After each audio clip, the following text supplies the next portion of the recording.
Welcome to the Genius Factory. Enjoy the video. You start by confirming device model and OS so you apply correct fixes. Once done, back up crucial data to cloud or PC. This protects you if a reset is needed. Make sure to remove the case, SD card, and accessories because they can cause short circuits or heat. Charge the phone above 50% to prevent shutdown mid-process. Then reboot normally and check if the restart loop persists. If it still restarts, prepare for targeted diagnostics that follow. You now isolate the problem by booting into safe mode.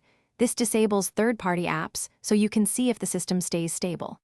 If stable, uninstall the most recent or battery-heavy apps and clear app caches. Once done, clear the system cache partition to remove corrupted temporary files that trigger crashes. Make sure to update the OS and essential apps to patch bugs. Also verify storage has at least 10% free. Low storage frequently causes random restarts and performance issues. If instability continues, perform a factory reset only after confirming your backup because this restores factory settings and removes persistent software faults.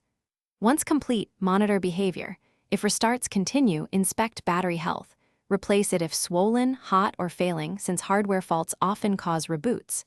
Make sure to test with a different charger and cable first. Finally, if you still have restarts, contact authorized service or use warranty support. They can run hardware diagnostics and replace components if necessary. Thanks for watching. If you found this helpful, don't forget to like and subscribe.